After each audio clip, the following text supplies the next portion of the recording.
শুক্রিয়া আলহামদুলিল্লাহ। যে যারা মেয়ে লোক আছেন পুরুষের লোক কথা কন, পুরুষ আবার মেয়ে লোকের লোক কথা কয়। পুরুষ আমরা একটু শক্ত হয়ে যান, মেয়ে লোকও শক্ত হয়ে যান। আপনারা কয় যে আমরা কথা বলতে রাজি না। আপনারা যদি কলেমা পড়েন, বিয়ে শাদিতে আবদ্ধ হন, তাহলে আমরা কথা কইতে রাজি, কারণ বিয়ে বলে তার গুণা নাই।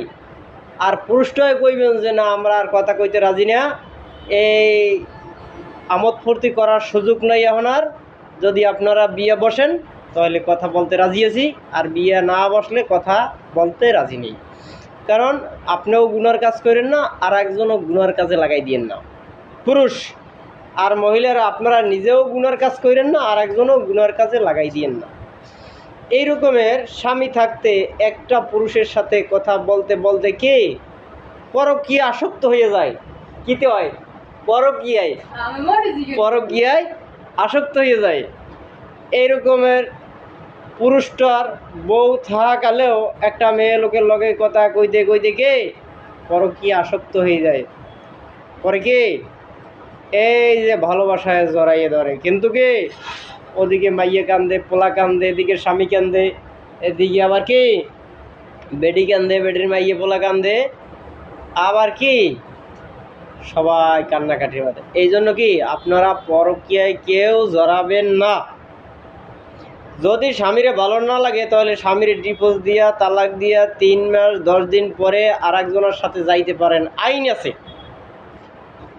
পুরুষটায় যদি বউ কলেমা না খাটে, দিন না বোঝে, সে বউরে তালাক দিয়া সে কি বিবাহ শাদী করতে পারবে বা থাকতেও করতে পারবে। একটা পুরুষে কি 2টা বা 4টা পর্যন্ত আমার বিয়ে করতে পারে, হুকুম আছে, আইন আছে। কার জন্য? সবার জন্য না। যে আল্লাহ হয়ে গেছে, যে আল্লাহ পাকের পরিচয় পাইছে, রসুলের পরিচয় পাইছে, সাহাবাই কিরামের পরিচয় পাইছে, সে। আর মেয়ে লোকটা বলছে দুনিয়া তো নষ্ট হয়েছে, এই হুজুরে যদি একটু খেয়ামত করিয়া জান্নাত পাইয়ে যাইতে পারি, আল্লাহ পাক যদি মাফ করে দেয়, এরপর ভাগ্যের কি আছে? এটা ভাগ্যের ব্যাপার না? এই জন্য যদি কেউ এই রকমের হয় তাহলে করতে পারেন। আর এই রকমের মেয়ে লোক পুরুষ লোক আপনারা কি শক্ত পদক্ষেপ নেন যে আমরা আর পৃথিবীতে কোনো গুনাহ চালুক, এইটা আমরা চাই না। আর আমরাও পুরুষেরা যদি একটু পদক্ষেপ হই যে না পৃথিবীতে আর কোনো গুনাহ হোক, এইটা আমরা কি চাই না, এই গুনাহ বন্ধ করতে হবেই। তো নেক নিয়ত করিয়া, নেক চেষ্টা করিয়া দাম পাই যাইবেন, এটুকু করতে পারবেন না, তা করবেন কি? নেক নিয়ত করিয়া, নেক চেষ্টা করিয়া কি মানুষ তোরে আল্লাহ পাক দামি বানাই দেবে। এইটু যদি না পারেন তাই পারবেন কি? গুনাহ তো করা যাবেই না, গুনাহ থেকে দূরে থাকতে হবে। ঠিক আছে, আলহামদুলিল্লাহ, চিন্তা ভাবনা করেন। ঠিক আছে, সবাই যাতে আমরা ঠিক হয়ে যেতে পারি ভাই, আমরাও ঠিক হয়ে যাই, আমরাও ঠিক হয়ে যান। আমরা ঠিক হওয়ার নিয়ত করছি। আমার তো কেউ ফোন দিলে গায়ে আলিজালি ফোন দেবে না। যদি কেউ বিয়ে বড় ইচ্ছে থাকে তাই ফোন দিও।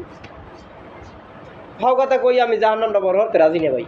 এত কষ্ট করে খাই, ব্যবসা বাণিজ্য করে খাই, কাম কাজ করে খাই, সেই এরপর কথা কইয়ে তোমার লাগে আমি চিরস্থায়ী জাহান্নামটা বড় করবো, চিরস্থায়ী জাহান্নামে যাবো ভাই? হ্যাঁ পারবো। ঠিক আছে, আলহামদুলিল্লাহ।